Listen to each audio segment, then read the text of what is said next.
Dubai നഗരത്തിനകത്തെ ഷേഖിന്റെ പണി എന്ന് പറഞ്ഞാൽ ആ സുഡാനിൽ പോയി അവരെ തമ്മിലടിപ്പിച്ച് അവരുടെ തലയിൽ ബോംബിടുന്ന പണിയാണ് അവന്റേത്. ദുബായിക്കകത്താണെങ്കിൽ അയാൾ കരുണ കൊണ്ട് ഇരിക്കപ്രതി ഇല്ലാത്തൊരുത്തനാണ്. അവിടുത്തെ പാവപ്പെട്ടവരുടെ കൂടൊക്കെ ഈ പറോട്ടയൊക്കെ പകുതി കീറി തിന്നും. ലിബിയ തകരുമ്പം ലോകമഹായുത്വം ആയിട്ടില്ലായിരുന്നല്ലോ.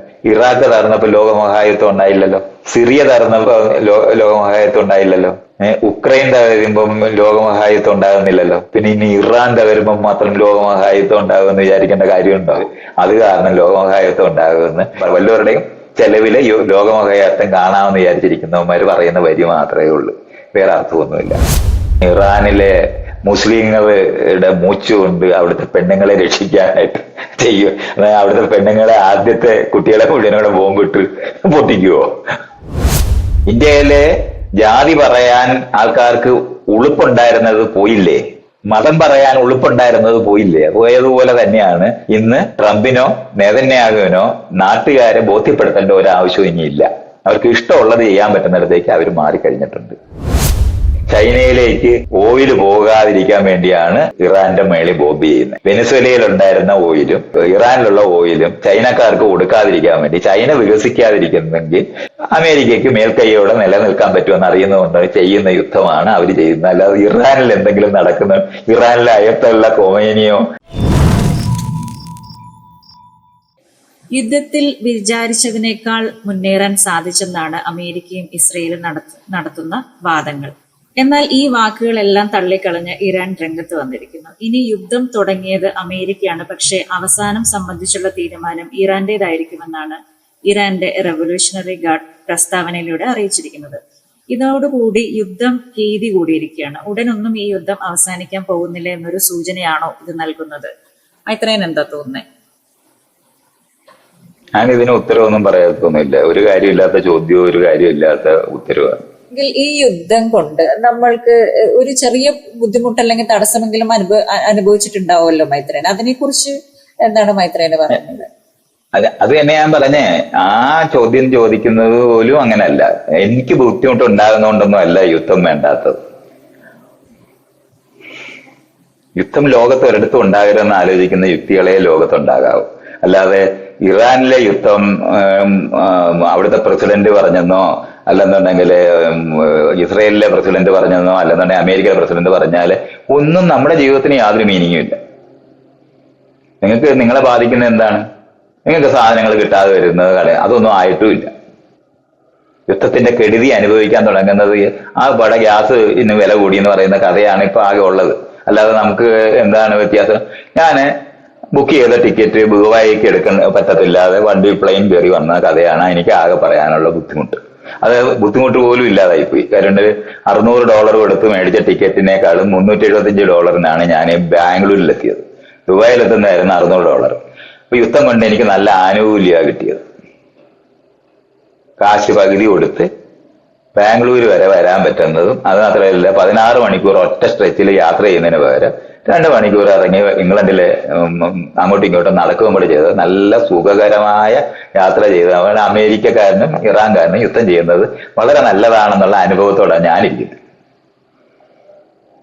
ഇതൊക്കെ അല്ലേ പറയണ്ടേ? ബാക്കിയൊക്കെ നമുക്ക് നമുക്ക് യാതൊരു തരത്തിലും ഇൻഡിപെൻഡന്റ് ആയിട്ട് വെരിഫൈ ചെയ്യാൻ പറ്റുന്ന ഒരു സാധനവും ഇല്ലാതിരിക്കുന്ന ഒരു സ്ഥലമാണ്. അമേരിക്കയിൽ ആരും അറിഞ്ഞിട്ടില്ല യുദ്ധം ചെയ്യുന്നു. അമേരിക്കക്കാർ അറിഞ്ഞിട്ടേ ഇല്ല.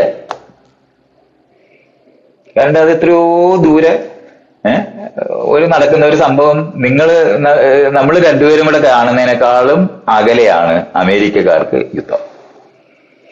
പല പട്ടാളത്തിൽ പോയി ചേർന്ന് വെടിവണ്ടി ചത്തവൻ പാഴ്സലായിട്ട് വീട്ടിൽ വരുന്നവർക്ക് മാത്രം ഉണ്ടാകുന്ന ഒരു അനുഭവം മാത്രമാണ് അമേരിക്കയിലെ യുദ്ധം. അല്ലാതെ അമേരിക്കക്കാർ അറിയാറില്ല.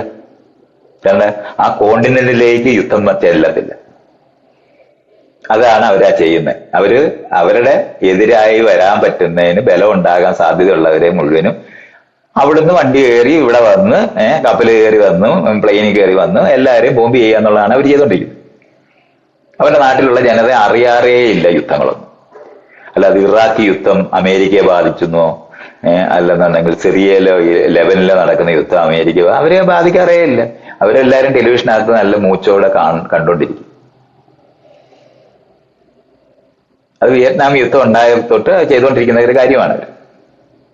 ലോകത്ത് ഇതുവരെ നടന്നിട്ടുള്ള എല്ലാ യുദ്ധത്തിന്റെയും ഈ UN എന്ന് പറയുന്ന സ്ഥാപനം ഉണ്ടായതിനു ശേഷം ഉണ്ടായിട്ടുള്ള എല്ലാ യുദ്ധത്തിന്റെയും ഒരു പകുതി ഒരു മറുവശത്ത് അമേരിക്കയോട്. ആ അമേരിക്കയിലെ ജനതയെ അറിഞ്ഞിട്ടുമില്ല. അറിഞ്ഞിട്ടുള്ളത് എങ്ങനെയാണ്? യുദ്ധത്തിന് പങ്കെടുക്കാൻ വരുന്നവന് എന്ന് പറഞ്ഞാൽ ഇവിടെ 50,000 പേര് ചാകുമ്പോൾ അവരുടെ അവിടെ 500 പേര് ചാകുന്നുണ്ടാവും പട്ടാളത്തിനകത്തുള്ളവർ.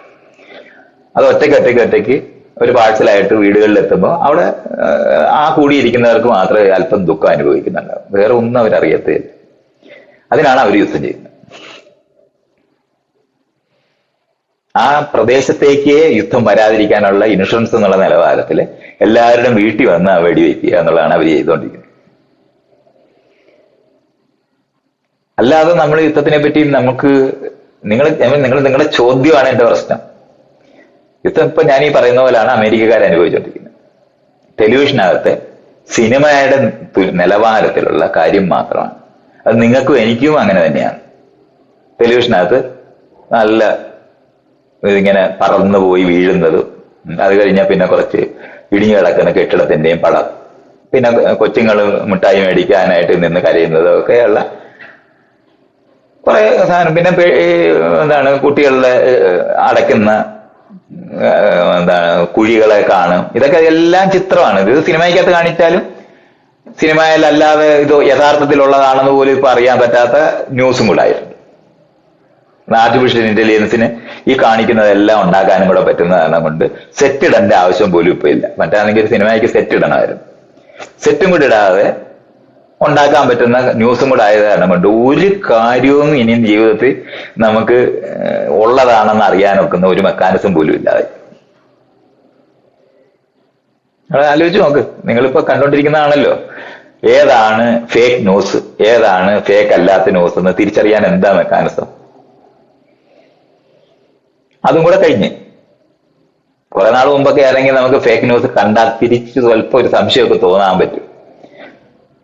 ഇതിപ്പോ ഫേക്ക് ന്യൂസ് ആണെന്ന് നമ്മൾ ആണോ ഇല്ലയോ എന്ന് ചോദിക്കുന്നവൻ കള്ളമാണോ പറയുന്നതെന്ന് പരിശോധിക്കാൻ വല്ല മെക്കാനിസം നോക്കുന്നുണ്ടോ? അമേരിക്കയിലിരിക്കുന്ന ഇത് വെരിഫൈ ചെയ്യാനിരിക്കുന്നവരെല്ലാം സത്യം പറയുകയാണെന്നുള്ള ധാരണയിലാണല്ലോ നമ്മൾ ഫേക്ക് ന്യൂസ് കണ്ടുപിടിക്കുന്നത്. നമ്മൾ ഇത് ഫേക്ക് ആണോ എന്ന് ചോദിച്ചാൽ ഉടനെ ഗൂഗിളുകാർ ഇത് ഫേക്ക് ആണ് എന്ന് പറയും. ഗൂഗിളുകാർ കള്ളവേ പറയത്തുള്ള എന്നുള്ള കാര്യം അറിയുന്ന ആദ്യത്തിനാണ് ഞാൻ. അമേരിക്കക്കാരുടെ സ്ഥാപനമാണ്, അവർ കള്ളവേ പറയുള്ളൂ. അതുകൊണ്ട് അതിനകത്ത് ചോദിച്ച ചോദ്യത്തിന് ഉത്തരവ് മുഴുവൻ അവർക്ക് ആവശ്യമുള്ള നിലവാരത്തിലല്ലാതെ ഒരു ചാറ്റ് GPT സത്യം പറയാൻ സാധ്യതയുണ്ടെന്ന് നിങ്ങൾ കരുതുന്നുണ്ടോ? അത് അവര് പ്രോഗ്രാം ചെയ്ത് വെച്ചിരിക്കുന്ന തരത്തിലല്ലേ അത് മിണ്ടുള്ളൂ. അതുകൊണ്ട് ഒരു തരത്തിലും നമുക്ക് ഇനി ലോകത്ത് നടക്കുന്ന എന്തെങ്കിലും കാര്യം സത്യസന്ധമായി അറിയാനുള്ള ഒരു മെക്കാനിസവും നമുക്ക് ഇനിയില്ല.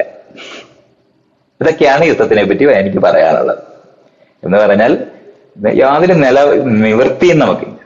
അല്ലാതെ ഇറാൻ ഇനിയും മൂച്ചോടെ പറഞ്ഞ് എന്ന് പറഞ്ഞാൽ അവിടെ ഉള്ള ആളുകൾ ചത്തുപോകുന്ന മുഴുവൻ പേരും ചത്തുപോകുന്നുള്ള അർത്ഥമല്ലേ ഉള്ളൂ. അമേരിക്കക്കാരൻ കൊണ്ടുപോയി ഒരു ആറ്റം ബോംബ് ഇട്ട അമേരിക്ക കൊണ്ടുപോയി ഒരു ആറ്റം ബോംബ് ഇടാൻ കഴിവുള്ളവരാരാ ഉള്ളത്? റഷ്യയോ ചൈനയോ ചൈനയും ഇറാന്റെ ഒപ്പമാണല്ലോ നിൽക്കുന്നത്. അപ്പൊ അങ്ങനെ ഒരു സാഹചര്യത്തിൽ അല്ല, അങ്ങനെ നിന്നിട്ട് അവര് പോയിട്ട് എന്നാ പിന്നെ അമേരിക്ക അവിടെ യുദ്ധത്തിന് ചെല്ലുവോ? യഥാർത്ഥത്തിൽ അവരവിടെ ഉണ്ടെങ്കിൽ വെറുതെ ആലോചിക്ക്. ഇപ്പൊ ഇട്ട ബോംബ് ആ പിള്ളേരെ കൊല്ലുന്നത് എല്ലാം ചെയ്തില്ലേ? ഇനി എന്തുവാണ് ഈ അമേരിക്കൻ ചൈനക്കാരനും റഷ്യക്കാരും സപ്പോർട്ട് കൊടുക്കുന്നു എന്ന് പറയുന്നതിൽ അർത്ഥം എന്തുവാണ്? ഈ ഇസ്രയേലുകാരുടെ ആറ്റം ബോംബ് ഉണ്ടെന്നുള്ള കാര്യം എല്ലാവർക്കും അറിയാം. അവരൊരു ആറ്റം ബോംബ് ഇട്ടാല് ഈ റഷ്യക്കാർ പോയി ഇസ്രയേലുകാരുടെ മണ്ടയിൽ ഒരു ആറ്റം ബോംബ് ഇടുമെന്ന് വിചാരിക്കുന്നുണ്ടോ? അപ്പൊ അവിടെ വെച്ച് കഥ കഴിയത്തില്ലേ? അപ്പൊ ഈ ഇപ്പം ഇറാനിലുള്ള അയാൾ മൂച്ചോടെ പറഞ്ഞതിന് എന്തെങ്കിലും ആ ലെവലിൽ അർത്ഥമുണ്ടോ? നിങ്ങൾ തന്നെ ആലോചിക്ക്. യുദ്ധം അവസാനിപ്പിക്കാൻ എളുപ്പം അതല്ലേ അവർക്ക്? അമേരിക്കയോ ഇസ്രയേലോ അവരുടെ കയ്യിലിരിക്കുന്ന ഒരു ആറ്റം ബോംബ് ഇട്ടാല് ആരെങ്കിലും അമേരിക്കയിലോ ഇസ്രയേലിലോ ബോംബ് ഇടുവോ എന്നാ എന്റെ ചോദ്യം. പകരത്തിന് പകരം ചെയ്യണമെന്നുണ്ടെങ്കിൽ ആറ്റം ബോംബ് ഇടാതെ പറ്റത്തില്ലല്ലോ. അത് ചൈനക്കാരിടുവോ റഷ്യക്കാരിടുവോ? നിങ്ങൾ ആലോചിക്കുന്നത്. അപ്പൊ അവര് പറയാൻ പറ്റത്തില്ല എന്നുള്ള അവരിടത്തില്ല. കാരണം അവരുടെ തലയിലോട്ട് ആറ്റം ബോംബ് വരുമെന്ന് അവർക്ക് അറിഞ്ഞൂടെ. അപ്പൊ പിന്നെ ആ യുദ്ധം ആ ഇറാനിലുള്ള മുഴുവൻ ജനതയും ചത്തുപോകുന്നതിന് മാത്രമായിട്ടല്ലയോ അത് നിൽക്കുന്നേ. അപ്പൊ പിന്നെ നമ്മൾ ഈ പറഞ്ഞ വരികളൊക്കെ പറഞ്ഞ ആ ജനറലിനോട് നമ്മൾ എന്ത് പറയുന്നത്? അവിടുത്തെ ജനതയോട് യാതൊരു ഉത്തരവാദിത്വം ഇല്ലാതെ പറയുന്ന ഒരു സ്റ്റേറ്റ്മെന്റ് മാത്രമാണ്. അവസാനത്തെ ആള് വരെ പൊരുതിച്ചാകും എന്ന് പറയാമെന്നുള്ളതല്ലാതെ വേറെ പ്രയോജനമൊന്നും അതിനകത്തില്ല. കുറച്ച് യുദ്ധമൊക്കെ ആൾക്കാർക്ക് അങ്ങോട്ടും ഇങ്ങോട്ടൊക്കെ ചെയ്യാം. അങ്ങോട്ടും ഇങ്ങോട്ടും കുറച്ച് നേരം ആരെങ്കിലും പിടിച്ചു മാറ്റിയിട്ട് നിൽക്കുന്ന ജീവിതമേ ഉള്ളു. അല്ലാതെ ഈ പറയുന്ന വരികളോ ഈ പറയുന്ന ഡിസ്കഷനകത്തോ നമുക്ക് ആർക്കെങ്കിലും ഒരു അഭിപ്രായം പറയാനൊക്കത്തില്ല. ഒന്നുമില്ല. ഈ രാജ്യങ്ങളിലൊക്കെ താമസിക്കുന്ന ദോഹയിൽ താമസിക്കുന്നവന്, ബെർണി താമസിക്കുന്നവന്, ദുബായി താമസിക്കുന്നതിനൊക്കെ സമാധാനമില്ലാതെ ജീവിക്കാം എന്നുള്ളതല്ലാതെ വേറെ യാതൊരു പ്രയോജനം അതുകൊണ്ടുണ്ടാകത്തില്ല. അമേരിക്കയിൽ പോയി അമേരിക്കയിൽ ബോംബിടാൻ കഴിയുന്നവർ യുദ്ധം ചെയ്യുന്നെങ്കിൽ മാത്രമേ എന്തെങ്കിലും ചർച്ചയ്ക്ക് പോലും ഒക്കൂ. അല്ലെങ്കിൽ അമേരിക്കക്കാർക്ക് എന്താണ് പേടിക്കേണ്ട കാര്യം? ഇവിടെ നിന്നൊരു ICBM Inter continental ballistic missile എന്ന് പറയുന്ന സാധനം എടുത്ത് അങ്ങോട്ട് അയച്ചാല് അത് ഈ 2000-3000 കിലോമീറ്റർ യാത്ര ചെയ്ത് അവിടെ ചെല്ലുമ്പോഴത്തേന് അവർ കണ്ടുപിടിച്ച് അത് ഇല്ലാതാക്കാനുള്ള കഴിവ് അമേരിക്കക്കുള്ളതുകൊണ്ട് അമേരിക്കക്കാരന് ഒരു പേടിയില്ലാതെ അവർക്ക് വരാവുന്ന അവിടെ കപ്പൽപ്പട നമുക്ക് ആക്രമിക്കാം. കാരണം അത് 500 കിലോമീറ്റർ അടുത്ത് വന്ന് കിടന്നിട്ടായിരിക്കും അവർ ചെയ്യുന്നത്. അവരുടെ ഇന്റർസെപ്റ്റ് ചെയ്യാൻ കഴിയാത്തത്രയും അടുത്ത് വരാനായിട്ട് ആ കപ്പൽപ്പടയ്ക്കൊക്കെ കഴിയുന്നതാണ്. അതിനെയൊക്കെ ചെയ്താലും അമേരിക്കയിലുള്ള 50-100 പേരായിരിക്കും ആ കപ്പലിനകത്ത് കിടന്നിട്ട് ചാകാൻ പോകുന്നത്. അല്ലാതെ ആരും ചാകത്തില്ല. ന്യൂയോർക്കിൽ ഒരു ബോംബ് ഇടാൻ പറ്റുമായിരുന്നെന്നുണ്ടെങ്കിൽ അമേരിക്കക്കാരെല്ലാം കൂടെ വെള്ളം വെക്കും, ഈ യുദ്ധം വേണ്ടാന്ന്. അല്ലെങ്കിൽ സിനിമ കണ്ടോണ്ടിരിക്കുന്ന പോലെയല്ലേ അവർ കണ്ടോണ്ടിരിക്കുന്നത്? അവർ എത്രയോ വർഷമായിട്ട് കണ്ടോണ്ടിരിക്കുകയാണ്. കഴിഞ്ഞ ഒരു 60 വർഷമായിട്ട് സിനിമ കണ്ടോണ്ടിരിക്കുന്നവരാണ് അവർ. ടെലിവിഷൻ ഉണ്ടായ കാലം തൊട്ട് അമേരിക്കൻ യുദ്ധം എന്ന് പറയുന്നത് ടെലിവിഷനകത്ത് കാണുന്ന ജനതയാണ് അമേരിക്കൻ ജനത. അവർക്ക് ഒരു തരത്തിലും ബുദ്ധിമുട്ടുണ്ടാകത്തില്ല. അതിനെ നമുക്ക് കൈകാര്യം ചെയ്യേണ്ട രീതിയിലെ അല്ലാതെ വീറൊക്കെ കാണിച്ച് പറഞ്ഞൊന്നും ചെയ്യാൻ ഒക്കത്തില്ല. അതൊക്കെ നമ്മൾ അറിയേണ്ടതുണ്ട്. നമുക്ക് കഴിയാത്ത കാര്യങ്ങൾ. ഇറാനെ യുദ്ധം ചെയ്ത് തകർന്നു പോകത്തേ ഉള്ളൂ, അല്ലാതെ ഒന്നും സംഭവിക്കത്തില്ല. ഇസ്രയേലിലെ വല്ലവരെയും ഉപദ്രവിക്കാൻ പറ്റുന്നത് ഇസ്രയേലുകാരെയാണ്, ഇറാൻകാർക്ക്. അമേരിക്കക്കാരെ അവർക്ക് ഒന്നും ചെയ്യാൻ പറ്റത്തില്ല. ഇസ്രയേലുകാരനെ ഉപദ്രവിക്കാനായിട്ട് മാത്രം ആലോചിക്കുമ്പോൾ എന്തു പറ്റും? ഇസ്രയേലുകാരുടെ കയ്യിൽ ആറ്റം ബോംബുണ്ട്. ഇറാൻ ആറ്റം ബോംബ് ഉണ്ടാക്കാതിരിക്കാൻ വേണ്ടിയാണ് അവർ യുദ്ധം ചെയ്തുകൊണ്ടിരിക്കുന്നത്. അപ്പൊ ഇസ്രയേലുകാരെ സംബന്ധിച്ച് കറക്റ്റാ.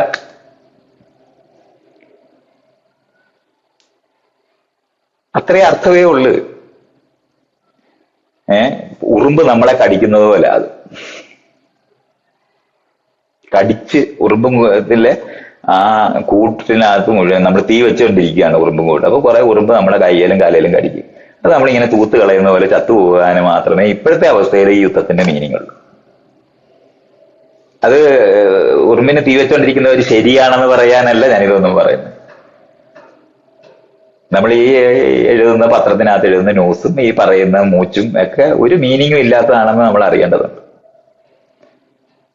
യുണൈറ്റഡ് നേഷൻസ് ഒക്കെ ഉപയോഗിച്ച് ഒക്കെ നമുക്ക് ചെയ്യാൻ പറ്റുന്നതിന് ഈ പറയുന്ന പോലെ അതിലുണ്ട്. അമേരിക്ക യുണൈറ്റഡ് നേഷൻസിന് പൈസ കൊടുക്കാതായിട്ടുണ്ട്. യുണൈറ്റഡ് നേഷൻസ് എന്ന് പറയുന്നതിന് തന്നെ അർത്ഥമില്ലാതായി കഴിഞ്ഞിട്ടുണ്ട്. നാറ്റോയിൽ ഇരിക്കുന്നവർ അമേരിക്കക്കാര് പറയുന്ന കേൾക്കാതെ എതിർക്കാൻ കഴിവുള്ള നാറ്റോക്കാരെന്ന് പറയുന്നവർ ആരുമില്ല.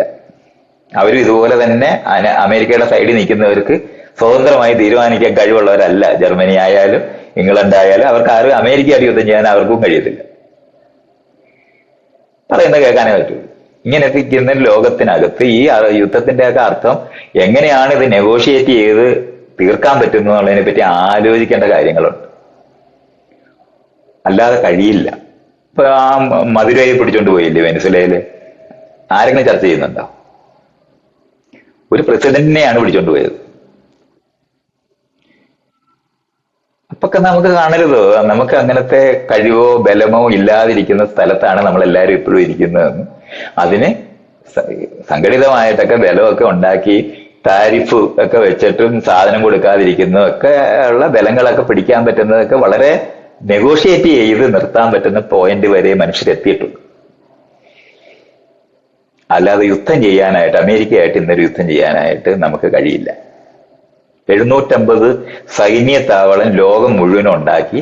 ആ ഉണ്ടാക്കിയിരിക്കുന്ന താവളത്തിന്റെ ചെലവ് ആ അവര് കീഴടക്കി വെച്ചിരിക്കുന്ന രാജ്യങ്ങളുടെ ചെലവിൽ കൊണ്ട് നടക്കുന്ന ഒരു രാജ്യമാണ് അമേരിക്ക. ദോഹയിലെ അല്ലെങ്കിൽ ബഹറിനിലെ സൈന്യ താവളത്തിന്റെ ചെലവ് അമേരിക്ക അല്ല വഹിക്കുന്നത്, അതാത് രാജ്യങ്ങളാണ്. അതുകൊണ്ട് ചെലവ് പോലും ചെയ്യാതെ ഇഷ്ടം പോലെ ജീവിച്ചുകൊണ്ടിരിക്കുന്ന, ആദ്യം ആറ്റം ബോംബ് ഉണ്ടാക്കിയവരായിരുന്നുകൊണ്ട് എതിരായിട്ട് ആറ്റം ബോംബ് ഉണ്ടാക്കി നിൽക്കുന്നതുകൊണ്ട് മാത്രം പിടിച്ചു നിൽക്കുന്നവരാണ് ബാക്കിയുള്ളവർ. ഇതൊക്കെയാണ് ലോകത്തിന്റെ യാഥാർത്ഥ്യം. അപ്പൊ എല്ലാവരും ആറ്റം ബോംബ് ഉണ്ടാക്കി പിടിച്ചു നിൽക്കാൻ പറ്റുമെന്ന് ചോദിച്ചാൽ അല്ല. ആ വഴി മുമ്പോട്ട് നമുക്ക് ഇല്ല. അത് നെഗോഷിയേറ്റ് ചെയ്ത് തീർക്കാൻ പറ്റുന്ന നിലവാരത്തിൽ എന്ത് ചെയ്യാൻ പറ്റുമെന്ന് ആലോചിക്കുന്ന യുക്തികളിനകത്താണ് നമ്മുടെ ഡിസ്കഷൻസ് നിൽക്കേണ്ടത്.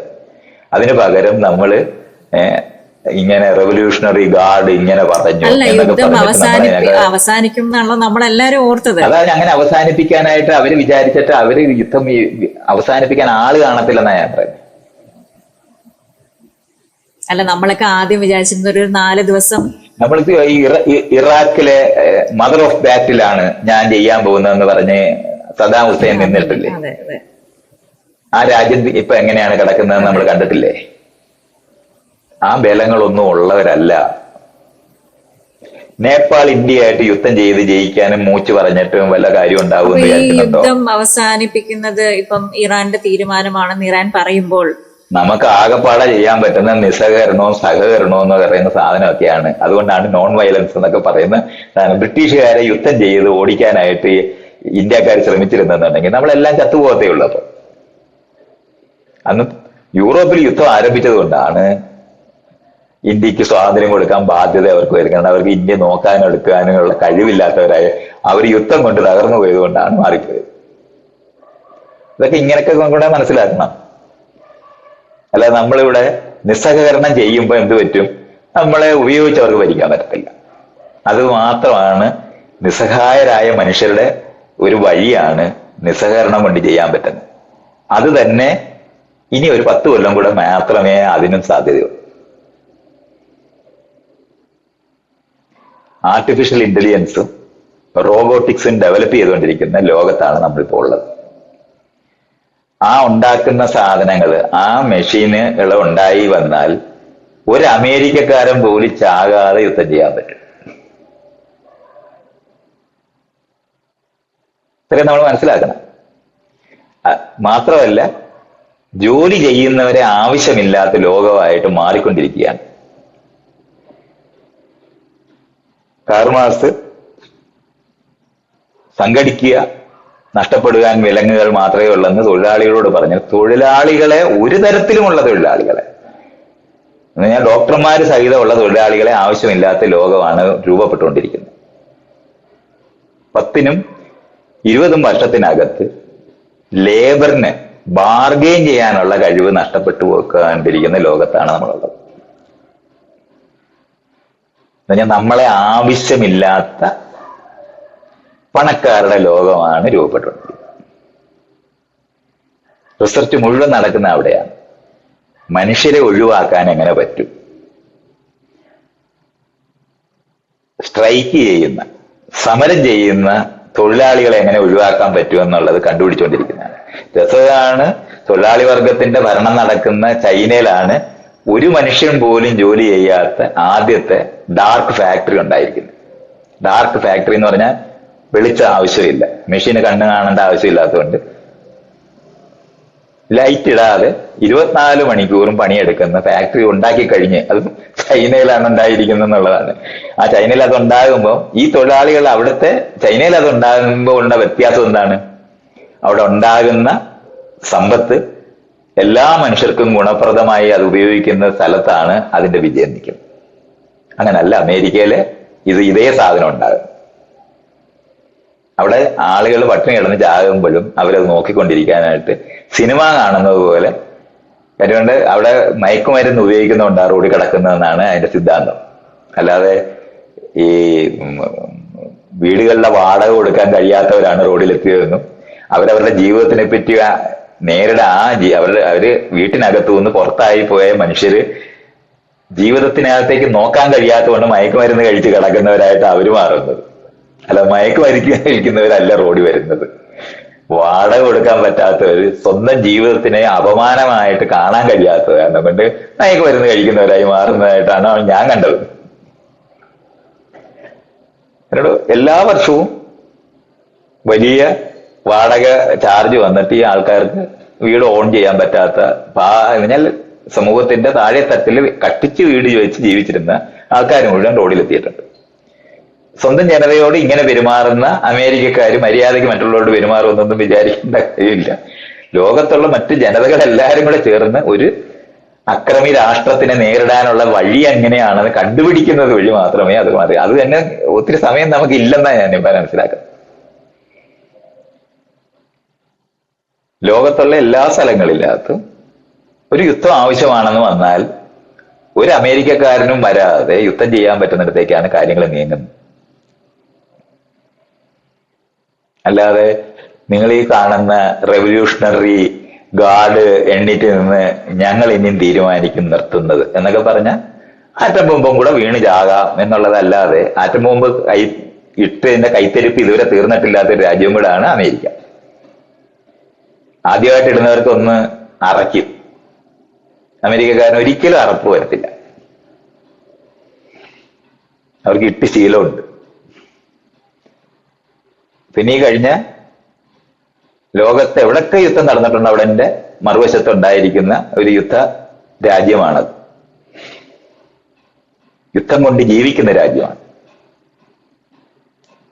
യുദ്ധം ചെയ്ത് ആളുകളെ തകർത്തതിന് ശേഷം കാശ് EMI വെച്ച് അടച്ചിട്ട് പെര വെച്ച് കൊടുക്കുവരും.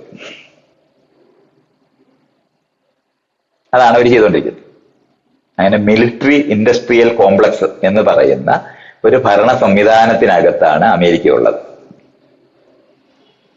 അതുകൊണ്ട് നിങ്ങൾ ആ ആദ്യത്തെ ചോദ്യം ചോദിക്കുമ്പോൾ നിങ്ങൾ പറഞ്ഞിരുന്ന ഒരു അർത്ഥവും അതിനൊന്നും ഇല്ല. അവർ ഇൻസുലേറ്റഡ് ആണ്.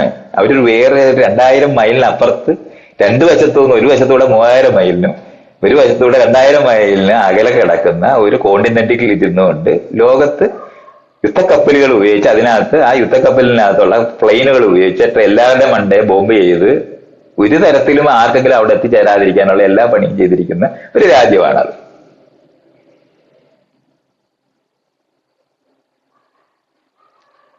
റഷ്യക്കാര് തന്നെ ആറ്റം ബോംബ് ഉണ്ടാക്കി. ഏറ്റവും കൂടുതൽ ആറ്റം ബോംബ് റഷ്യയിലാണ്, അമേരിക്കക്കാളും കൂടുതൽ.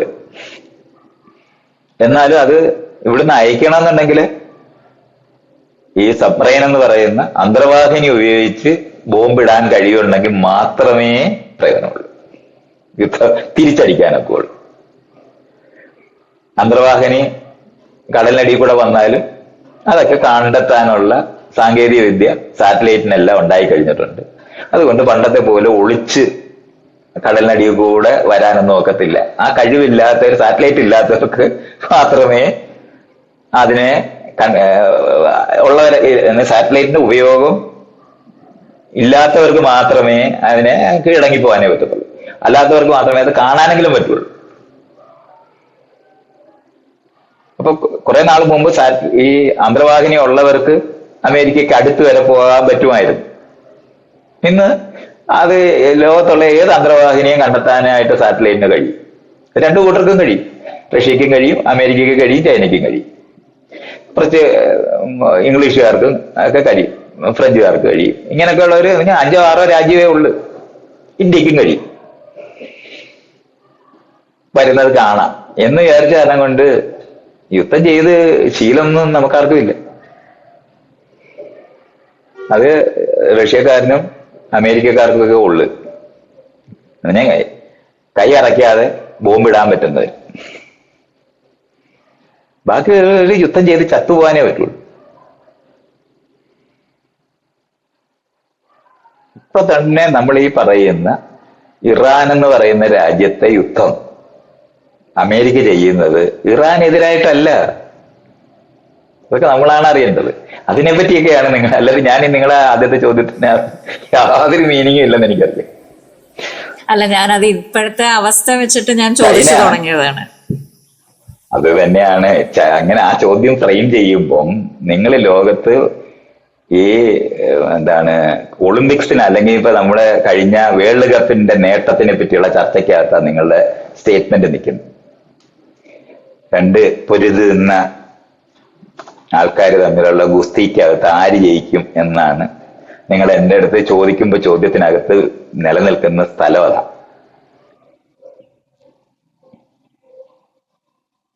അല്ലല്ലല്ല, അതൊന്നും കൊണ്ടൊന്നും അല്ല ഞാൻ പറയുന്നത്. ഇതിന്റെ കെടുതി, ഈ സാധനത്തിന്റെ ഗതികേട് നമ്മളെ ബാധിക്കാൻ പോകുന്നതേ ഉള്ളൂ. മൈത്രേയൻ നോക്കിക്കാണുന്നത് എന്നാണ്. അത് ആ സാധനത്തിനെ പറ്റിയാണ് നിങ്ങൾ സത്യത്തിൽ ചോദിക്കേണ്ട ചോദ്യം അവിടെയാ കിടക്കുന്നത്. നിങ്ങൾ അതല്ല ചോദിക്കുന്നതെന്നാണ് ഞാൻ പറയുന്നത്. നിങ്ങൾ വേൾഡ് കപ്പിലിരിക്കുന്ന സഞ്ജു സാംസന്റെ അടിയാണോ, മറുവശത്ത് നിന്നിരുന്ന ന്യൂസിലൻഡുകാരൻ ആരെയാരും നമ്മൾ തോൽപ്പിച്ച് അവരുടെ കളിയാണോ എന്ന് ചോദിക്കുന്ന ചോദ്യമാണ് ചോദിച്ചത് ഞാൻ പറയുന്നത്. ഇത് നിങ്ങൾ ആ ടെലിവിഷൻ കണ്ടുകൊണ്ടിരിക്കുന്നതുകൊണ്ട് ചോദിക്കുന്ന ചോദ്യമാണ്.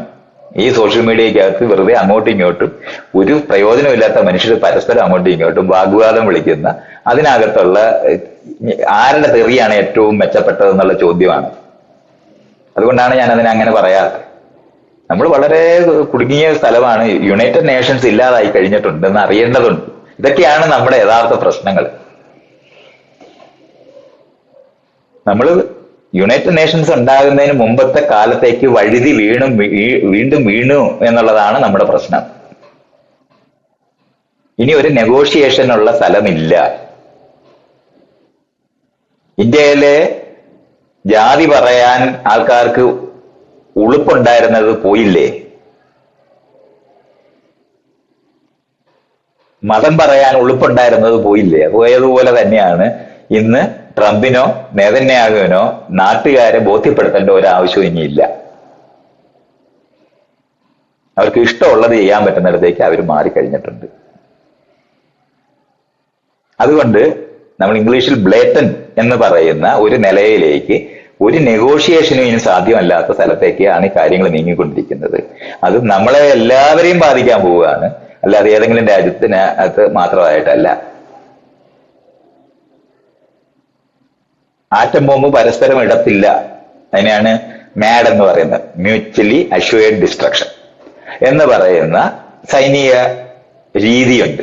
അതിന്റെ ഡിസ്കഷൻ മാത്രമായിരുന്നു ഇനിയും നടക്കുന്നത്. അതേ നടക്കൂ. അപ്പോൾ ഒരു 6-7 രാജ്യത്താണ് ഈ ആറ്റം ബോംബുകൾ ഉണ്ടായിരിക്കുന്നത്. അവർക്ക് മാത്രമേ പരസ്പരം സംസാരിക്കത്തുള്ളൂ. ബാക്കി 180 രാജ്യത്തോളം ഉണ്ട്. ആ 150 രാജ്യത്തിനകത്തുള്ളവർക്ക് യാതൊരു വോയിസും ഇല്ലാതായി കഴിഞ്ഞിട്ടുണ്ടെന്നുള്ളതാണ് യാഥാർത്ഥ്യം.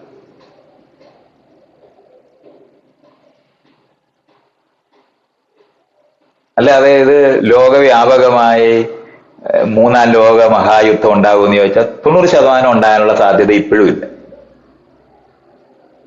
ഇറാഖ് യുദ്ധം നടന്നതുപോലെയും ലിബിയയിൽ യുദ്ധം നടന്നതുപോലെയും സിറിയയിൽ യുദ്ധം നടന്നതുപോലെയും ലെബനിൽ യുദ്ധം നടന്നതുപോലെയും ഒക്കെ തന്നെ നടന്ന് തീർന്നു പോകുന്ന ഒരു സ്ഥലമാണ്.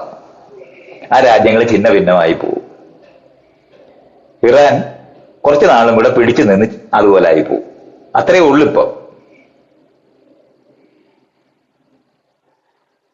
അല്ലാതെ ഒരു മൂച്ചിനും ഒന്നും മീനിങ് ഒന്നും ഇല്ല. എങ്ങനെയായിരിക്കാം നമ്മുടെ വേൾഡ് ഫ്യൂച്ചറിനെ ഈ ഒരു യുദ്ധം കൊണ്ട് നമ്മൾ? വേൾഡ് ഫ്യൂച്ചർ എന്ന് പറയുന്നത് വളരെ ദുരിതം പിടിച്ച സ്ഥലത്തോട്ടാണ് നമ്മൾ നീങ്ങിക്കൊണ്ടിരിക്കുന്നത്. കുറച്ചു നാള് സമാധാനപൂർണമായി യുണൈറ്റഡ് നേഷൻസിനകത്ത് ഈ രാജ്യങ്ങളെല്ലാം കൂടെ ഒന്നിച്ചിരിക്കും. അപ്പോഴും വീറ്റോ എന്ന് പറയുന്ന ഒരു ദുരന്തം ഉണ്ടായിരുന്നു. അതുകൊണ്ട് പൊതുവായി ഇവരുടെ രാജ്യങ്ങൾക്ക് എതിരായിട്ടുള്ള ഏത് തീരുമാനവും നടത്താതിരിക്കുന്ന അതിന് കഴിഞ്ഞിട്ടുണ്ട്. അത് റഷ്യ ആയാലും അന്ന് സോവിയറ്റ് യൂണിയനാണ്. സോവിയറ്റ് യൂണിയനായിട്ടിരിക്കുന്ന സമയത്തും റഷ്യ ആയിട്ട് ഇപ്പൊ ഇരിക്കുമ്പോഴും വീറ്റോ ചെയ്യുന്ന ഒരു UN ആയിരുന്നു ഉള്ളത്. അതുകൊണ്ട് കളക്റ്റീവായ തീരുമാനങ്ങൾ എന്ന് പറയുന്നത് വെള്ളപ്പൊക്കത്തിന്റെ കാര്യത്തിലോ അല്ലെങ്കിൽ പാൻഡമിക് ഉണ്ടാകുന്ന വലിയ രോഗങ്ങൾ പരക്കുന്നതിന്റെ മേളിലോ ഒക്കെ ഉള്ള ഹെൽത്തിന്റെ ഒക്കെ WHO എന്ന് പറയുന്ന ഈ യഥാർത്ഥത്തിൽ യുണൈറ്റഡ് നേഷൻസ് കോൺസ്റ്റിറ്റ്യൂട്ട് ചെയ്തിരുന്ന സമയത്ത് ഉദ്ദേശിച്ചിരുന്ന ഒരു കാര്യവും നടക്കാൻ കഴിവില്ലാത്ത ഒരു സ്ഥാപനമായി അത് മാറിപ്പോയി കഴിഞ്ഞു. കാരണം UN സെക്യൂരിറ്റി കൗൺസിലിനകത്തിരിക്കുന്ന ആൾക്കാർക്ക് 184 രാജ്യം എങ്ങാണ്ടാണ് ഉള്ളത്. ആ രാജ്യങ്ങളിലുള്ളവരുടെ കളക്റ്റീവായി എടുക്കുന്ന ഒരു തീരുമാനവും പ്രസക്തിയില്ലാതെ വീറ്റോ ചെയ്യാനുള്ള കഴിവുള്ളവരാണ് ഈ സെക്യൂരിറ്റി കൗൺസിലിലിരിക്കുന്ന 5 പേര്. പിന്നെന്ത് ചെയ്യാനാ? അപ്പൊ തന്നെ അത് പ്രയോജനരഹിതമായിട്ടുണ്ട്.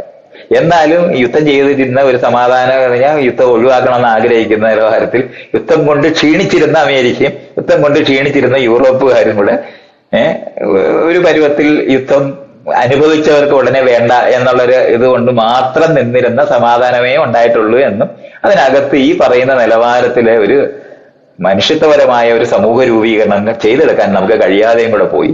ആ വിൻഡോ ഓഫ് ഓപ്പർച്യൂണിറ്റി എന്ന് ഇംഗ്ലീഷിൽ പറയും, അതും കൂടെ തീർന്നു പോയിരിക്കുന്ന സ്ഥലത്താണ് സത്യത്തിൽ ഇപ്പൊ നമ്മളുള്ളത്. സാങ്കേതിക വിദ്യകൾ മുഴുവൻ വികസിച്ചുകൊണ്ടിരിക്കുന്നത് മനുഷ്യരെ ഒഴിവാക്കുന്നതും നിസ്സഹായരാക്കുന്നതുമായ സ്ഥലവുമാണ്. അതിന്റെ ഗുണഭോക്താക്കളായി എല്ലാവരും മാറുന്നില്ല എന്നുള്ളതാണ്. സാങ്കേതിക വിദ്യ ഇതുവരെ ഉണ്ടായിക്കൊണ്ടിരുന്ന സാങ്കേതിക വിദ്യകൾ മനുഷ്യർക്ക് സപ്പോർട്ടീവായിട്ട് നെഗറ്റീവായിട്ട് വേണ്ടി ഉണ്ടാക്കുന്നതായാൽ പോലും മനുഷ്യർക്ക് സപ്പോർട്ടീവായിട്ട് വരുന്ന ഒരു റോൾ അതിനെ കഴിക്കുകയായിരുന്നു. പക്ഷെ ഇനിയും വരാൻ പോകുന്ന മനുഷ്യരെ റീപ്ലേസ് ചെയ്യുന്ന തരത്തിലുള്ള സാങ്കേതിക വിദ്യയിലാണ് ഇൻവെസ്റ്റ്മെന്റ് നടക്കുന്നത്. ആ ഇൻവെസ്റ്റ്മെന്റ് നമ്മുടെ ഗ്യാരേജിലിരുന്നോ അല്ലെന്നുണ്ടെങ്കിൽ വീടിന്റെ സൈഡിലെ ഒരു ചായപ്പിലൊക്കെ റിസർച്ച് ചെയ്യുന്ന പോലെ ചെയ്യാൻ പറ്റത്തില്ല. കോടിക്കണക്കിന് രൂപ ചെലവഴിച്ചുണ്ടാക്കുന്ന റിസർച്ചുകൾ മാത്രമേ ഇനി മനുഷ്യരുടെ ശാസ്ത്രീയമായ പുരോഗതിക്ക് പോലും കഴിയുള്ളൂ. അതൊന്നും ഡാർവിന്റെ കാലത്തോ അല്ലെന്നുണ്ടെങ്കിൽ എഡിസൺ ഒക്കെ ഉണ്ടായിരുന്ന കാലത്തൊക്കെ കണ്ടുപിടിക്കുന്ന പോലെ ഒന്നും കണ്ടുപിടിക്കാൻ പറ്റത്തില്ല. എഡിസൺ കണ്ടുപിടിച്ചതിനെ പറ്റിയൊക്കെ ചർച്ച വേറെയാണ്. എന്നാലും ആ കാലഘട്ടത്തിനകത്തൊക്കെ മനുഷ്യര് ശാസ്ത്രജ്ഞന്മാരൊക്കെ സ്വന്തം ജീവിതമൊക്കെ വെച്ച് ചെയ്യുന്ന ഒരു കണ്ടുപിടുത്തത്തിന് ഇനി മീനിങ് ഇല്ല. ഇലക്ട്രോൺ മൈക്രോസ്കോപ്പിൽ കൂടെ നോക്കണം, അപ്പോഴും അത് കാണുന്നതിന്റെ അപ്പുറത്താണ് ഇപ്പൊ പുതിയത് നിൽക്കുന്നത്. അതുകൊണ്ട് ഒരു ഒറ്റയ്ക്ക് പണ്ട് കാലത്ത് ശാസ്ത്രജ്ഞൻ കണ്ടുപിടിച്ചു എന്ന് പറഞ്ഞിരുന്ന ഒരു കണ്ടുപിടുത്തവും ഇനി നടക്കത്തില്ല. വലിയ ഇൻവെസ്റ്റ്മെന്റ് നടത്തുന്നവരുടെ കണ്ടുപിടുത്തങ്ങളെ ഇനിയുള്ളൂ. മറ്റതൊക്കെ കൊണ്ട് തെങ്ങ കയറുന്ന മെഷീനൊക്കെ നമുക്ക് കണ്ടുപിടിക്കാം. അത് തെങ്ങ നിങ്ങൾ കയറിയില്ലെങ്കിലും കയറായാലും നാട്ടുകാർക്ക് ആർക്കും ആവശ്യമില്ലാത്ത കാര്യമാണ്. കേരളത്തിലോ അല്ലെന്നുണ്ടെങ്കിൽ തമിഴ്നാട്ടിലോ ഉള്ള കുറച്ച് പേരുടെ വലിയ തെങ്ങ് ബാക്കിയുള്ളിടത്തെങ്കിലും തെങ്ങില്ലല്ലോ. അതുകൊണ്ട് അവർക്ക് ആർക്കും അതിനകത്തൊന്നും ഒരു മീനിങ്ങും ഇല്ല. അതുപോലുള്ള സാധനങ്ങളൊക്കെ ട്രിങ്കറ്റുകൾ എന്ന് പറയുന്ന നിലവാരത്തിലുള്ള കണ്ടുപിടുത്തങ്ങൾ മാത്രമേ പാവം പിടിച്ച മനുഷ്യരുടെ ശാസ്ത്ര ബോധത്തിന് അതൊന്നും ഉണ്ടാവുകയുള്ളൂ. അല്ലാതെ ആർട്ടിഫിഷ്യൽ ഇന്റലിജൻസിനകത്ത് മനുഷ്യത്വപരമാക്കി മാറ്റുന്ന ഒരു ആർട്ടിഫിഷ്യൽ കഴിഞ്ഞാൽ എല്ലാവരെയും സെർവ് ചെയ്യുന്ന മെഷീൻ മനുഷ്യരെ റീപ്ലേസ് ചെയ്യുമ്പോൾ അതിനുണ്ടാകുന്ന ലെഷർ എല്ലാവർക്കും പങ്കുവയ്ക്കുന്നിടത്തേക്ക് കൊണ്ടുപോകുന്നെങ്കിൽ മാത്രമാണ് അതിനർത്ഥം ഉണ്ടാകുന്നത്. അതിനു പകരം ആളുകൾക്ക് ജോലി കൊടുക്കാതിരിക്കാൻ വേണ്ടി മാത്രം കണ്ടുപിടിക്കുന്ന മെഷീൻസും ആളുകളുടെ മുകളിൽ കുതിര കയറാൻ വേണ്ടി ഉണ്ടാക്കുന്ന മെഷീനുമാണ് ലോകത്ത് ഉണ്ടായിക്കൊണ്ടിരിക്കുന്നത്. മനുഷ്യരെ പുറകെ നടന്ന് പട്ടി നടക്കുന്ന പോലെ പുറകെ നടന്ന് പരിശോധിച്ച് ഹരാസ് ചെയ്യുന്ന മെഷീനാണ് ഉണ്ടായിക്കൊണ്ടിരിക്കുന്നത്. അല്ലാതെ മനുഷ്യരെ ലേബറിൽ നിന്ന് മോചിപ്പിച്ച് രക്ഷപ്പെടുത്തുന്ന മെഷീൻ അല്ല കണ്ടുപിടിക്കുന്നത്. ഇതൊക്കെയാണ് നമ്മുടെ പ്രശ്നങ്ങൾ. ഇതൊക്കെയാണ് നമുക്ക് ചർച്ച ചെയ്യേണ്ടത്. ഈ മേഖലയിലുള്ള കണ്ടുപിടുത്തം അല്ലാതെ ഈ യുദ്ധത്തിനെ പറ്റി ഒരിന്നും ചർച്ച ചെയ്യാനില്ല. എന്നാൽ ആ യുദ്ധം ചെയ്യുന്നത് ചൈനയിലേക്ക് ഓയിൽ പോകാതിരിക്കാൻ വേണ്ടിയാണ് അവര് ഇറാന്റെ മേളിൽ ബോംബ് ചെയ്യുന്നത്. അല്ലാതെ വേറെ ഒരർത്ഥവും ഇല്ല. വെനസ്വേലയിൽ ഉണ്ടായിരുന്ന ഓയിലും ഇവിടെ ഇറാനിലുള്ള ഓയിലും ചൈനക്കാർക്ക് കൊടുക്കാതിരിക്കാൻ വേണ്ടി, ചൈന വികസിക്കാതിരിക്കുന്നെങ്കിൽ അമേരിക്കയ്ക്ക് മേൽക്കൈയോടെ നിലനിൽക്കാൻ പറ്റുമെന്ന് അറിയുന്നതുകൊണ്ട് ചെയ്യുന്ന യുദ്ധമാണ് അവർ ചെയ്യുന്നത്. അല്ലാതെ ഇറാനിൽ എന്തെങ്കിലും നടക്കുന്ന, ഇറാനിലെ അയത്തുള്ള കൊമേനിയോ അല്ലെന്നുണ്ടെങ്കിൽ ഇപ്പൊ കമനിയോ ഒന്നും കൊണ്ട് ഒരു കാര്യവുമില്ല. അവിടെ ഒന്നും അല്ല യുദ്ധം.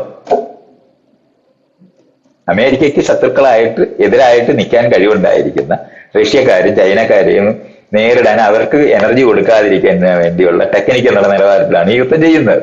അല്ല നിങ്ങൾ വിചാരിക്കുന്ന പോലെ വേറെ ഒന്നും അല്ല ഇതൊക്കെ. അപ്പൊ അതൊക്കെ വേറെ വിഷയങ്ങളാണ്. അത് ആ ലെവലിലാണ് ആ വിഷയങ്ങൾ നമ്മൾ രണ്ടുപേരും കൂടെ ഡിസ്കസ് ചെയ്യാനായിട്ട് ഇരിക്കേണ്ടതുണ്ട്. അല്ലാതെ ഈ പത്രന്യൂസിനകത്തൂടെ നമുക്കത് ഡിസ്കസ് ചെയ്യാൻ പറ്റില്ല. അതുകൊണ്ട് യുദ്ധത്തിന്റെ കെടുതി എന്ന് പറയുന്നതിനേക്കാളും വലുതാണ് ആ യുദ്ധത്തിനകത്തുനിന്ന് ഇപ്പൊ അവര് ആ ബോംബുകളൊക്കെ പരിശോധിച്ച് നോക്കുന്നത് അത് വിൽക്കാൻ പറ്റുമോ എന്ന് കണ്ടെത്താനാണ്. പാവം പിടിച്ച രാജ്യത്തിന്റെ മണ്ടയിൽ ഇട്ടു നോക്കിയാൽ അവസാനത്തെ എക്സ്പെരിമെന്റ് ആണ് ആ നടത്തുന്നത്. ഏറ്റവും നല്ല ആയുധം, ഏറ്റവും പ്രിസിഷനോടെ ഇടാൻ പറ്റുന്ന ബോംബ് ഏതെന്ന് കണ്ടുപിടിച്ച് അത് വിൽക്കാൻ പറ്റുമോ എന്ന് കണ്ടുപിടിക്കുന്നതിന് പാവം പിടിച്ച രാജ്യങ്ങളുടെ മുകളിൽ, എന്നാൽ മരുന്ന് പരീക്ഷണം അവസാനം ആരുടെയെങ്കിലും തലയിൽ അവസാനം ചെയ്ത് ഇത്ര മനുഷ്യരുടെ മേളിൽ നോക്കണമെന്ന് പറഞ്ഞാൽ ഈ ജയിലിൽ കിടക്കുന്നവരുടെയൊക്കെ മണ്ടേ നോക്കുന്നത് പോലുള്ള ഒരു പണിയാണ് ഇപ്പൊ ഈ നടക്കുന്ന യുദ്ധമൊക്കെ. അതിനകത്ത് വേറെ ഒന്നും അതിനകത്തൊന്നും തപ്പണ്ട. അപ്പൊ ആയുധ കച്ചവടത്തിന് ഏറ്റവും നന്നായിട്ട് ആയുധ കച്ചവടം നടത്തുന്നതിന്റെ എക്സ്പെരിമെന്റ് നടത്തുന്ന സ്ഥലത്താണ് ഇപ്പൊ നടത്തിക്കൊണ്ടിരിക്കുന്നത്. ഇത്ര ഞാൻ ബങ്കറിനകത്ത് ഇത്ര ആഴത്തില് 1000 അടി താഴെ വരെ ഈ ബോംബ് പോകുമോ എന്ന് യഥാർത്ഥത്തിൽ പരിശോധിച്ച് നോക്കണ്ടേ. അവര് ഡെസർട്ടിലൊക്കെ ചെയ്ത് നോക്കുന്നുണ്ടാവും. എന്നാലും മനുഷ്യരുടെ മണ്ടയിൽ പരിശോധിച്ച് നോക്കുമ്പോഴാണ് അത് ഫൈനൽ ആകത്തുള്ളൂ. അതാണ് നടത്തിക്കൊണ്ടിരിക്കുന്നത്. അമേരിക്കയിലുള്ള ആരും അറിഞ്ഞിട്ടില്ല യുദ്ധം. നമ്മൾ ആദ്യം മനസ്സിലാക്കണം. അവിടുത്തെ ദരിദ്രവാസികളെ ആയിരിക്കും പട്ടാളത്തിലെടുക്കുന്നത്. എല്ലാ നാട്ടിലെയും ദരിദ്രവാസികളാണ് പട്ടാളത്തിൽ ചേരുന്നത്. അവരെ അവിടെ കൊണ്ടുപോയി വെടിവെച്ച് കൊല്ലിക്കുന്നതിൽ അമേരിക്കയിലുള്ളവർക്ക് ആർക്കും ഒരു വിഷമവും ഇല്ല. രണ്ട് ഈ യുദ്ധം ചെയ്തിട്ട് തിരിച്ചവിടെ ചെല്ലുന്നവർ മുഴുവനും വെറ്ററൻസ് എന്ന് വിളിച്ച് അവർക്ക് ആ വരുന്ന ആദ്യത്തെ ആഴ്ചയിൽ വലിയ സ്വീകരണവും ഭയങ്കര ഇതുമൊക്കെ കാണിക്കും. അത് കഴിഞ്ഞാൽ അവിടെ കിടന്ന് പട്ടിണി കിടന്ന് വിഷമിക്കുകയും ചെയ്യും. ഇതാണ് ഈ രാജ്യങ്ങളിലെല്ലാം ചെന്നാലുള്ളത്. നെഞ്ചത്ത് 2 ബാഡ്ജ് വെച്ചു കൊടുക്കും. നമ്മുടെ നാട്ടില് എന്താണ് പരമവീര ചക്രം എന്ന് പറയുന്ന സാധനം വെച്ചു കൊടുക്കുക. അത് കഴിഞ്ഞ് പിന്നെ എല്ലാവരും മറന്നു പോകുന്ന ഒരു ജീവിയാണ് ഈ പട്ടാളക്കാരെന്ന് പറയുന്നത്. ആദ്യത്തെ ദിവസം ഭയങ്കര ഇതാണ്. അത് കഴിഞ്ഞാൽ എല്ലാവരും മറന്നു പോകും. കാല് പോയ ഒരുത്തൻ അവിടെ വന്നിരുന്ന കാലില്ലാത്തവനായി മാറി എന്നുള്ളത് മാത്രമേ ഉള്ളൂ. അല്ലാതെ നമ്മൾ ഈ പട്ടാളക്കാരെ ആരെങ്കിലും ബഹുമാനിക്കുന്നുണ്ടെന്ന് തെറ്റിദ്ധരിക്കുന്നുണ്ട്. ആരും ബഹുമാനിക്കുന്നൊന്നും. ഇതൊക്കെ അവിടെ അറിയണേ. കള്ള് കൊടുക്കും അവർക്ക്, ഡിപ്രഷന് മരുന്ന് കൊടുക്കും. എന്നാൽ ഒരിക്കലും ആരെങ്കിലും കൊല്ലണമെന്ന് ആഗ്രഹം പോലും ഇല്ലാതെ ജോലിക്ക് വേണ്ടി മാത്രം പോയവരാണ് അവരിൽ 80% പേര്. അവിടെ പോയി ഈ മനുഷ്യരെ മുഴുവനും വെടിവെക്കുകയും കൊല്ലുകയും ചെയ്തിട്ട് മാനസിക രോഗം കൂടെ പിടിച്ച് ഡിപ്രഷനും ബാധിച്ച് ADHD എന്നൊക്കെ പറയുന്ന തരത്തിലുള്ള സകല തരത്തിലെയും രോഗങ്ങളും എല്ലാം ഉണ്ടായി. അല്ല, PTSD, ADHD അല്ല, പോസ്റ്റ് ട്രോമാറ്റിക് സിൻഡ്രം എന്ന് പറയുന്ന ഉണ്ട്. ട്രോമാറ്റിക് സിൻഡ്രം എന്ന് പറയുന്ന സാധനമുണ്ട്, PTSD. അങ്ങനത്തെ ഉള്ള സാധനങ്ങളെല്ലാം ബാധിച്ച് ഇവന്റെ ജീവിതകാലം മുഴുവനും സൈക്കോളജിക്കൽ ട്രീറ്റ്മെന്റും സഹിച്ച് ഏതെങ്കിലും ഇതിനകത്ത് കിടക്കുക എന്നുള്ളതാണ് പട്ടാളക്കാരുടെ യഥാർത്ഥത്തിലുള്ള പട്ടാളക്കാരുടെ അവസ്ഥ. ഇതൊക്കെയാണ് നമ്മൾ എടുക്കേണ്ടത്. ഇനി അതൊക്കെ ഒഴിവായി പോകും. കാര്യം മെഷീനായിരിക്കും അതും കൂടെ ചെയ്യുന്നത്. ഡ്രോണും റോബോട്ട്സും കൂടെ ചേർന്നിട്ടുണ്ടാക്കുന്ന യുദ്ധങ്ങളായിരിക്കും അവർ ചെയ്യാൻ പോകുന്നത്. അത് പാവം പിടിച്ച മനുഷ്യരുടെ മണ്ടയിൽ മാത്രം ഉപയോഗിക്കും. 4-5 വലിയ രാജ്യങ്ങളെ ആശ്രയിച്ച് എല്ലാവരും കൂടെ ജീവിക്കുക എന്നുള്ളത് മാത്രമേ നമുക്ക് ഇപ്പോൾ ഉള്ളൂ വഴി. UN ഇല്ല, അത് കഴിഞ്ഞ്. UN എന്തിനാണ് ഇപ്പൊ ഉണ്ടായിരിക്കുന്നതെന്ന് ചോദിച്ചാൽ എല്ലാവരും കൂടെ അവിടെ ഇരുന്ന് ഇതുപോലെ ഞാൻ ഈ പറയുന്ന പോലുള്ള വലിയ വലിയ കാര്യങ്ങൾ എന്നുള്ള നിലവാരത്തിൽ പറയുന്ന പോലെ പറഞ്ഞുകൊണ്ടിരിക്കുകയും അതൊക്കെ അവിടുത്തെ ഫ്രണ്ട് ഇതിലാ ചെയ്യും. അതിനകത്ത് ഈ പ്രസിഡന്റന്മാരെല്ലാരും കൂടി ഇരുന്ന് സംസാരിക്കുമ്പോൾ അവരുടെ സെക്രട്ടറിമാര് ഓരോ ആൾക്കാരും എത്ര ആയുധങ്ങൾ ഞങ്ങൾ ഉണ്ടാക്കിയിട്ടുണ്ടെന്ന് പറഞ്ഞാൽ അവിടെ നെഗോഷിയേറ്റ് ചെയ്ത് വിൽക്കുന്ന സ്ഥലമാണ് ഇന്ന് UN. ഇത്രയും നമ്മൾ അറിയണം. അതുകൊണ്ട് അത് കഴിഞ്ഞെന്ന് അറിയണം. ഇതൊക്കെയാണ് നമ്മൾ അതിന് പകരമൊക്കെ എന്ത് ചെയ്യാൻ പറ്റുന്ന ഞാൻ അടുത്ത ഒരു 100 കൊല്ലം കൊണ്ടോ 200 കൊല്ലം കൊണ്ടോ ഒക്കെ ചെയ്യാൻ പറ്റുന്ന കാര്യങ്ങളെ പറ്റിയൊക്കെ വേണമെങ്കിൽ ഒക്കെ നമുക്ക് ചർച്ച ചെയ്യാം. അല്ലാതെ ഈ യുദ്ധത്തിനെ പറ്റി അടിയന്തരമായിട്ട് പറയാനാണ് ഞാൻ ഈ പറഞ്ഞത്രയൊക്കെ.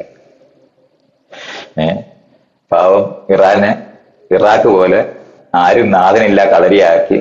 ലിബിയ നാഥനില്ല കളരിയാണ്. സിറിയ നാഥനില്ല കളരിയാണ്. ലെബനൻ നാഥനില്ല കളരിയാണ്. അങ്ങനെ നാഥനില്ല കളരികളാക്കി മാറ്റാം. നാഥൻ എന്ന് പറഞ്ഞാൽ പഴയ നാഥനെ പറ്റിയല്ല പറയുന്നത്, ഒരു ഗവൺമെന്റ് പോലും ഇല്ലാതായി പോയിരിക്കുന്ന എന്ന് പറഞ്ഞാൽ ജനങ്ങൾ തെരഞ്ഞെടുത്തിരിക്കുന്ന ഒരു ഗവൺമെന്റ് പോലും ഇല്ലാതായി പോയിരിക്കുന്ന ഇടങ്ങളായിട്ട് മാത്രം മാറിപ്പോകാനേ അത് സഹായിക്കും. വേറെ ഒന്നുമില്ല, ഒരു മൂച്ചും അതിനകത്തില്ല. അതൊക്കെ ഞാൻ പറഞ്ഞാൽ അതൊക്കെ ഇവിടുത്തെ നാട്ടുകാർ, ഇവിടെ മാത്രമാണ്, ലോകം മുഴുവനും പെട്രോളിന് വില കൂടി, ഇതൊക്കെ എല്ലാവർക്കും അറിയാം. അതൊക്കെ അവരവിടെ ഇറാനെ കൊണ്ട് ഇക്ഷ വരപ്പിച്ച് ഇട്ട് അവിടുത്തെ പെട്രോൾ മുഴുവൻ അവർ വാങ്ങിക്കൊണ്ടു പോകും. എന്താ സംശയമുണ്ടോ? അവർ കൊണ്ടുപോകും. നമ്മളിവിടെ നല്ലോണം മുന്നൂറിക്ക് എടുത്ത് ജീവിക്കും. ഇതൊക്കെ വെറുതെ നമ്മൾ സംസാരിക്കാന്നുള്ളതല്ലാതെ ഇവിടുത്തെ ട്രംപിന്റെ കാലിൽ നോക്കി നടക്കുന്ന മോദിയെ കൊണ്ട് നമുക്കെന്ത് ചെയ്തെടുക്കാൻ പറ്റുമെന്ന് വിചാരിക്കുന്നു. അവിടെ ഇവിടെ നടന്ന ഇരക്കും, അത്രയേ ചെയ്യാനൊക്കത്തുള്ളൂ. ആറ്റം ബോംബൊക്കെ ഉള്ള രാജ്യമൊക്കെയാ, പക്ഷെ ആ അമേരിക്കയിൽ ഇടാനും വേണ്ടിയുള്ള സാധനം കയ്യിലില്ല. പരമാവധി യൂറോപ്പ് വരെ കൊണ്ടുപോകാനുള്ള സാധനങ്ങളെ ഇവിടെ ഉള്ളു. ഇനി അതല്ലെന്നുണ്ടെങ്കിൽ സാറ്റലൈറ്റ് കയറ്റി ഇടേണ്ടി വരും. അങ്ങനെ പറ്റത്തുള്ളൂ. അത് ചൈനക്കാരനും റഷ്യക്കാർക്കും അമേരിക്കക്കും പറ്റും. അവരുടെ കയ്യിൽ അവിടെയൊക്കെ ആകാശത്തിരിക്കുന്ന ഈ സാറ്റലൈറ്റിലെല്ലാം ആയുധങ്ങളുള്ള ലോകത്താണ് അവരുള്ളത്. അതുകൊണ്ട് ഇവിടുന്ന് വള്ളത്തെ കയറ്റിക്കൊണ്ട് ചെല്ലേണ്ട കാര്യവുമില്ല. തലയ്ക്ക് മേളിൽ തന്നെ നയിപ്പുണ്ട്. അതിട്ട തടയാനൊരു മെക്കാനിസവും ലോകത്തില്ല. അവരെല്ലാവരും ആദ്യം ഉണ്ടാക്കുന്നത് സാറ്റലൈറ്റിനകത്ത് ഈ ആറ്റം ബോംബും മറ്റു സാധനങ്ങളെല്ലാം വെച്ച് അതൊക്കെ മേളയിലിരിക്കുന്നത്. അതുകൊണ്ട് അവർക്ക് ഈ നമ്മളിങ്ങനെ ബാലിസ്റ്റിക് മിസൈൽ ഇവിടുന്ന് അയക്കുന്നതെന്ന് പറഞ്ഞാൽ ഒരു പഴയ കാലത്തെ ടെക്നോളജിയാ. അതൊന്നും ഇന്നാണ്. അത് തീരും. അത് ഇറാഖ് എത്ര നാളുണ്ടായിരുന്നു? 5-6 മാസം ഇല്ലായിരുന്നു. അത്രയും ചിലപ്പോൾ നീളത്തില്ല. ഞാൻ പറഞ്ഞാൽ GCC കൺട്രീസിനെ ഒന്നും അല്ല അറ്റാക്ക് ചെയ്ത് അവിടുത്തെ സൈനിക താവളങ്ങളാണ് അവർ അറ്റാക്ക് ചെയ്യുന്നത്. അമേരിക്കൻ സൈനിക താവളത്തിന്റെ ചെലവ് കൊടുത്ത് നിർത്തിയിരിക്കുന്ന രാജ്യങ്ങളാണ് അതെല്ലാം. അവിടെ അമേരിക്കൻ 750 സൈനിക താവളം ഉള്ള രാജ്യമാണ് അമേരിക്ക. അതിനകത്ത് ഒരു 10-20 സൈനിക താവളമാണ് ആ കാണുന്ന കാലത്ത് ഈ രാജ്യങ്ങളിലുള്ളത്. അല്ലാതെ അത് ആ രാജ്യത്തൊന്നും അവർ ബോംബിടാനൊന്നും പോയിട്ടില്ല.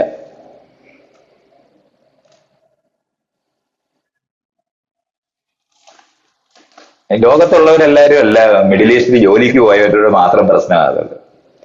അമേരിക്കയിലുള്ളവർ ദുബായി പോയി ഇൻവെസ്റ്റ് ചെയ്തവർ മാത്രമേ അല്പം വിഷമിക്കത്തുള്ളൂ. വേറെ ആരും വിഷമിക്കത്തില്ല. പെൻഷൻ പൈസ എല്ലാം മേടിച്ച് കള്ളപ്പണം ഉണ്ടായിരുന്നതിനെല്ലാവരും കൂടെ അമേരിക്കയിൽ നിന്ന് വന്ന് ദുബായി താമസിക്കുന്നുണ്ടെങ്കിൽ അവർ മാത്രം കുറച്ച് വിഷമിച്ചിട്ടുണ്ടാവും. വേറെ ആരും വിഷമിക്കത്തില്ല. അല്ല, ലോകത്തുള്ളവരെല്ലാവരും കൂടെ വിഷമിക്കല്ലേ ചെയ്യുന്നത്. ദരിദ്രവാസികളായ ലോകത്തുള്ളവരെല്ലാവരും കൂടെ വിഷമിക്കുന്നത്. ദരിദ്രം പിടിച്ചവരല്ലയോ ഈ ഗൾഫിലേക്ക് ജോലിക്ക് പോകുന്നത്. അമേരിക്കയിൽ ധനമുള്ളവരാരെങ്കിലും ഗൾഫ് ജോലിക്ക് വരുമോ? അതുകൊണ്ട് നമ്മുടെ നാട്ടിനകത്തൊക്കെ ദരിദ്രരായ മനുഷ്യര് പോയി രക്ഷപ്പെടുന്ന സ്ഥലമാണത്. അവര് മാത്രം അനുഭവിക്കുന്ന ദുരിതമേ ഉള്ളൂ. അല്ല, ലോകത്തുള്ളവരൊന്നും വിഷമിക്കുന്ന ഒന്നുമില്ല. എത്ര ഓസ്ട്രേലിയക്കാര് ദുബായി ജോലി ചെയ്യുന്നുണ്ട്?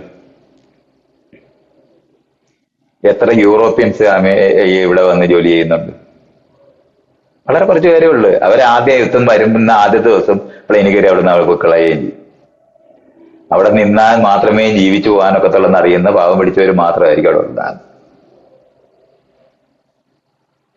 പണക്കാർക്ക് ലാഭത്തിലെ നഷ്ടം എന്ന് പറയുന്ന നിലവാരത്തിലുള്ള ലോകം മുഴുവൻ കൊള്ളയടിച്ചുകൊണ്ട് വന്ന പൈസ ഇൻവെസ്റ്റ് ചെയ്യുന്ന സ്ഥലമാണ് ദുബായ്. അതിന് ഓയിലില്ല.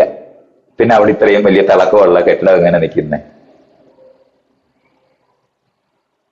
എല്ലാ നാട്ടിലും ഗവൺമെന്റിനകത്തിരുന്ന് അല്ലെങ്കിൽ വലിയ കമ്പനി നടത്തി കള്ളപ്പണം എന്ന് പറഞ്ഞാൽ കണക്കിലില്ലാത്ത പണം കൊണ്ടുവന്നിട്ട് അവിടുത്തെ ഏതെങ്കിലും ഒരു കെട്ടിടം മേടിച്ച് താമസിക്കാനായിട്ടാണ് അവര്.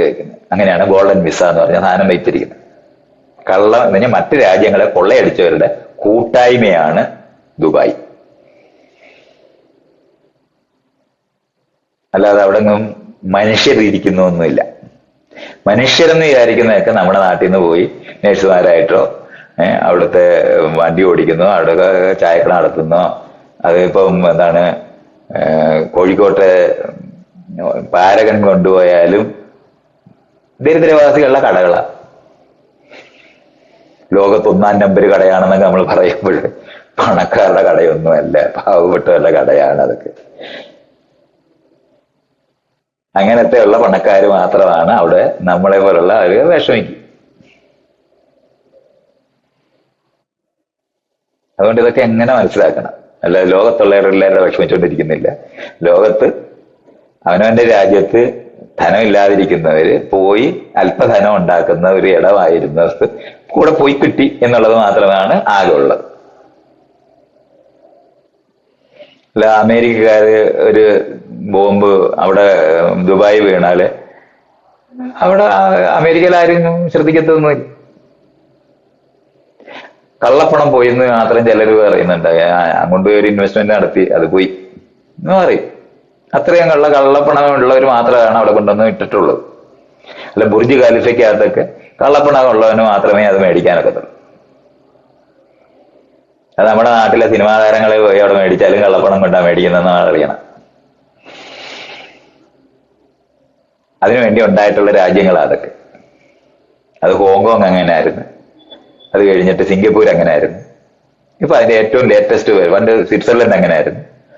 ഏറ്റവും ലേറ്റസ്റ്റ് വേർഷനാണ് ദുബായ്.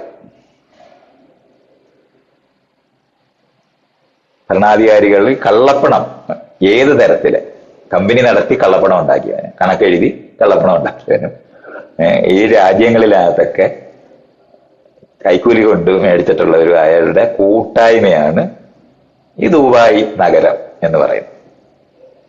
ദുബായ് നഗരത്തിനകത്തെ ഷേഖിന്റെ പണി എന്ന് പറഞ്ഞാൽ ആ സുഡാനിൽ പോയി അവരെ തമ്മിലടിപ്പിച്ച് അവരുടെ തലയിൽ ബോംബിടുന്ന പണിയാണ് അവൻ്റെത്. ദുബായിക്കകത്താണെങ്കിൽ അയാൾ കരുണ കൊണ്ട് ഇരിക്കപ്രതി ഇല്ലാത്തൊരുത്തനാണ്. അവിടുത്തെ പാവപ്പെട്ടവരുടെ കൂടൊക്കെ ഇരിക്കും, പറോട്ടയൊക്കെ പകുതി കീറി തിന്നും. ഇതൊക്കെ ചെയ്യുന്നവനെ ആ സുഡാനിൽ പോയിട്ട് നിരന്തരം ബോംബിട്ടോണ്ടിരിക്കുകയാണ്. അതൊക്കെ ഇതുപോലെ അറിയണം. ഇങ്ങനത്തെയുള്ള ലോകത്തിനെ പറ്റി അറിയാതെ നമ്മളതൊക്കെ കണ്ടിട്ട് ഒരു തെറ്റിദ്ധാരണയും വേണം. അതുകൊണ്ട് യുദ്ധം എന്നൊക്കെ പറയുന്ന സാധനം എന്താണ് ഇറാനിലെ മുസ്ലിങ്ങളുടെ മൂച്ചുകൊണ്ട് അവിടുത്തെ പെണ്ണുങ്ങളെ രക്ഷിക്കാനായിട്ട് ചെയ്യും. അവിടുത്തെ പെണ്ണുങ്ങളെ ആദ്യത്തെ കുട്ടികളെ മുഴുവനോടെ ബോംബിട്ട് പൊട്ടിക്കുവോ? അതാ അങ്ങനെ പറയുന്നതിന്റെ ന്യായമാണ് ഞാൻ ഈ പറഞ്ഞോണ്ടിരിക്കുന്നത്. അത് പറയാനായിട്ട് ലോകത്തിലുള്ള സകല ന്യൂസും അമേരിക്കയാണ് പ്രൊഡ്യൂസ് ചെയ്യുന്നത്. അത് ഡിസ്ട്രിബ്യൂട്ട് ചെയ്യുന്നവരാണ് ബാക്കിയുള്ളവർ. അല്ലാതെ നിങ്ങൾക്ക് ഒരിക്കലും ന്യൂസ് കിട്ടത്തില്ല. അല്പനാള് ഒരു ന്യൂസൊക്കെ കിട്ടാൻ പറ്റുന്നതായിരുന്നു ഇന്റർനെറ്റ്. അത് പരസ്പരം വേണ്ട, അത് മുഴുവനും അൽഗോറിതം ഉപയോഗിച്ച് മെഷീൻ തന്നെ നോക്കി ഇതുപോലെണ്ണോ അങ്ങോട്ടും ഇങ്ങോട്ടും പറയുമ്പോൾ ഈ പറഞ്ഞ ഫേക്ക് ന്യൂസുകൾ ഉത്പാദിപ്പിച്ച് ഇപ്പൊ ഏത് ആളുടെ ന്യൂസ് ആണെന്ന് നമുക്ക് അറിയാനൊക്കാത്ത തരത്തിലാക്കിയും കഴിഞ്ഞിട്ടുണ്ട്. ഇനി അത് കാരണം കൊണ്ട് ഇനി ഇന്റർനെറ്റിനകത്ത് നമ്മൾ ഇരുന്നുകൊണ്ട് അങ്ങോട്ട് ഇപ്പൊ ഞാൻ നിങ്ങളുടെ ഇരുന്ന് മിണ്ടുന്ന സാധനം അവസാനത്തെ മിണ്ടലുകളാണ് ഇതൊക്കെ. കുറച്ച് ആൾ കഴിഞ്ഞാൽ ഞാൻ ഈ പറയുന്ന സാധനം മോദി എന്നോ അല്ലെന്നുണ്ടെങ്കിൽ ട്രംപ് എന്നുള്ള വാക്കൊക്കെ പറഞ്ഞു കഴിഞ്ഞാൽ പിന്നെ ആ വീഡിയോ അവിടെ ഓടത്തില്ല. അതുകൊണ്ട് നിങ്ങളുടെ ഈ എന്താ പറയണ്ടേ എൽബക് മീഡിയ എന്ന് പറയുന്നത് ഓടുന്നത് 5 തൊട്ട് 10 വർഷമാണ് മാക്സിമം. അത് കഴിഞ്ഞാൽ പിന്നെ നിങ്ങൾ വല്ല പാട്ട് കച്ചേരിയും കൂത്തുമൊക്കെ സംസാരിക്കാവുന്നതല്ലാതെ വേറെ ഒന്നും നടക്കത്തില്ല. ഒരു ന്യൂസും ഒരു വ്യൂസും മിണ്ടത്തില്ല. അതെനിക്കറിയാം അങ്ങോട്ട് അതിന് കാര്യം നീങ്ങുന്നത്. അതുകൊണ്ട് അതൊക്കെയാണ് നമ്മൾ ചർച്ച ചെയ്യേണ്ടത്. അല്ലാതെ ട്രംപും നെതന്യാഹുവും എന്താണ് മുത്താബ് കമ്പനി ഇങ്ങോട്ട് അങ്ങോട്ടും ഇങ്ങോട്ടും പറയുന്നു എന്ന് പറഞ്ഞ് കേൾക്കുന്ന ന്യൂസുകളൊന്നും തന്നെ ഉള്ളതാണെന്ന് നമുക്കറിയാനൊരു മെക്കാനിസം നമുക്കില്ല. ഒരു പടവും കണ്ടിട്ട് അത് ഏതെങ്കിലും രാജ്യത്തിൻ്റെതാണെന്ന് അറിയാനൊരു മെക്കാനിസവും നമുക്കില്ല. ഗാസയുടെ പടമാണ് 90% ഇസ്രയേലിന്റെ പടമായിട്ട് കാണിക്കാറുള്ളത്. ഇനി ഇസ്രയേലിൽ യഥാർത്ഥത്തിൽ നടക്കുന്ന സാധനമാണോ കാണുന്നതെന്ന് നമുക്ക് അറിയാനൊന്നും ഒരു മെക്കാനിസവും നമുക്കില്ല. അതുകൊണ്ട് വെറുതെ പറയാം എന്നുള്ളതേ പറ്റൂ. അതുകൊണ്ടാണ് ഞാൻ അങ്ങനൊന്നും അല്ല ആ വിഷയമൊക്കെ കാണുന്നത്. അതിനെ അങ്ങനെയൊക്കെയല്ല മനസ്സിലാക്കേണ്ടതെന്ന് മാത്രമാണ് ഇപ്പൊ എനിക്കറിയാവുന്നത്. UN ഇല്ലാതായി പോയിക്കൊണ്ടിരിക്കുകയാണ്. ഉള്ള അവസാനത്തെ അതിന്റെ കയ്യടി അതിന്റെ നിലവിളിയാണ് കാണുന്നത്. അതിന് പകരം എന്തുണ്ടാക്കാൻ പറ്റുമെന്നൊക്കെയുള്ള നിലവാരത്തിലൊക്കെ ആലോചിക്കുകയും ഒരു 4-5 രാജ്യങ്ങളിനകത്ത് ആറ്റം ബോംബുള്ള രാജ്യങ്ങൾ ബാക്കിയുള്ള രാജ്യങ്ങളെ നിർണ്ണയിക്കുകയും ചെയ്തിരിക്കുന്ന ഒരു ലോകത്ത് എന്ത് തരത്തിലെ സമാധാനമാണ് ഉണ്ടാക്കാൻ പറ്റുന്നതെന്നും എല്ലാ മനുഷ്യരും കൂടെ ഒന്നിച്ച് അങ്ങനെ ജീവിച്ചു പോകാൻ പറ്റുമെന്നൊക്കെ എല്ലാവർക്കും എന്ന് പറഞ്ഞാൽ ഇപ്പോഴത്തെ അവസ്ഥയിൽ കൊമേഴ്സ് എന്ന് പറയുന്ന സാധനം നിർണ്ണയിക്കുന്നതുകൊണ്ടാണ് യുദ്ധം വലുതാകാതിരിക്കുന്നതെന്നും എനിക്കറിയാം. പക്ഷെ ഏറ്റവും വലിയ ആയുധ കച്ചവടം എന്ന് പറയുന്നത് ഒരു കൊമേഴ്സ് ആണെന്ന് അറിയുന്നതുകൊണ്ട് അതിനു വേണ്ടിയുള്ള കണ്ടെയ്ൻഡ് ആയിട്ടുള്ള യുദ്ധങ്ങളെ ഉണ്ടാക്കത്തുള്ളൂ എന്നും ഞാൻ കാണുന്നുണ്ട്. അല്ല, ലോകമഹായുദ്ധം ഉണ്ടാകാനുള്ള സാധ്യതയൊക്കെ കുറവാണ്.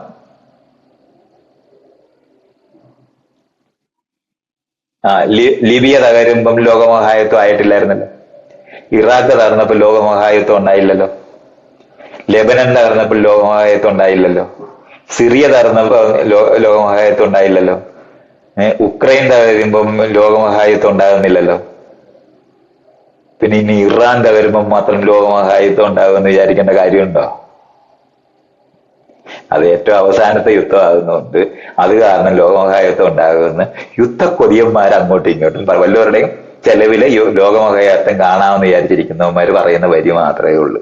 വേറെ അർത്ഥമൊന്നുമില്ല.